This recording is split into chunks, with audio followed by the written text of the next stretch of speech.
This is not a first impression. I've had this grow light running in my plant room since August. That is almost 9 months of daily use.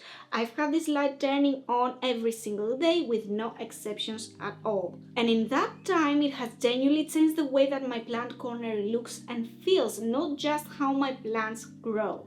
That's what I want to talk about, not specs, although I will list them for you, not an unboxing, what it actually looks and feels like to live with this light in a space that you not only grow plants but actually spend time. The first thing you notice isn't the plants, it's the room. At 4000 Kelvin, this light looks like it belongs there. It doesn't turn your space into something else, it just makes it feel more alive. That is the thing most grow light videos skip over. The grow light that you will choose will change the whole atmosphere of your space and not just what your plants look like. Up close, it delivers enough intensity to push growth even in the darkest corners. Pull it back and the spread softens, wider, gentler, more ambient. That range is what makes it work as something you actually want in your living space. Not just something you tolerate for the sake of your plant's growth. My plants are visibly happier, my philodendron has developed better variegation, and all the leaves in the corner have perked up. Everything looks more vibrant than it did when the light wasn't here. The remote became part of my daily routine without me even noticing. For brightness levels 25 to 100%, in the morning I run it high, and in the evening, as the sun winds down, I dim it to max. And late in the evening, I normally turn it off completely. I have mine plugged into a Wi-Fi socket so it switches on and off from my phone on schedule, so I never have to think about it again. But the remote also gives you a timer if that is what you want. And when I'm filming, I don't have to turn it off because the light is really natural. It doesn't make any change to my camera. It just looks like daylight, which is what I am missing in this room. I'll be honest, I did bleach a leaf on my fuzzy petal, but that's on me, not the light's fault.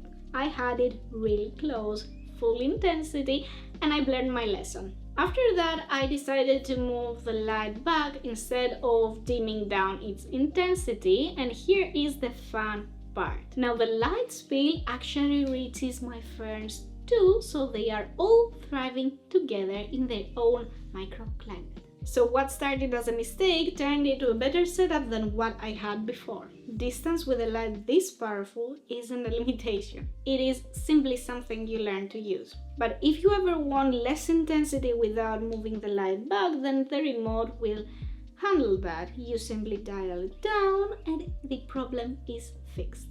Now to the real talk. A lot of people keep asking the same things before buying this light, and I want to address them so we don't have any confusions. This tripod works exactly as a camera tripod, which means that the wider you spread the legs, the more stability you are going to have.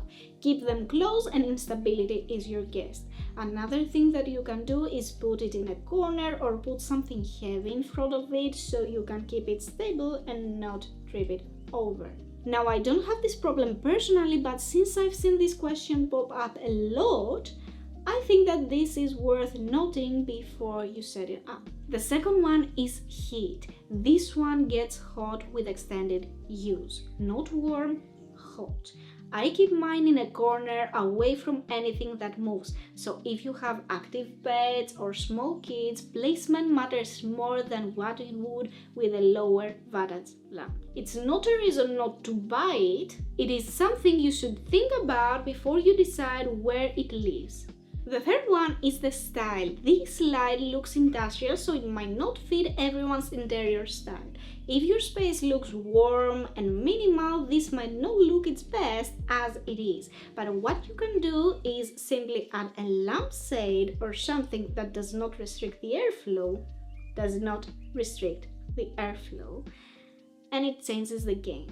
Honestly, this is an area where I would love to see SANSI give us more options. Grow lights are a part of interior design now, and the people buying them care about how they look, so we need to have more options to be able to fit them in all interior styles. More finishes, more styles, that is a real opportunity there. During the day, this lamp is the main event. White coverage, strong growth, this is the light that runs the corner. In the evening, I pair it with a smaller 4.5 watt that stays on after this one dims down. Between these two, there is never a hard cut of darkness. The plants can get what they need across the whole day, and the room gets to feel like a room again at night. So if your plant corner is starving for light and you want something that actually works and still looks intentional doing it, this is it. 9 months in, and this is the first thing that turns on in the morning.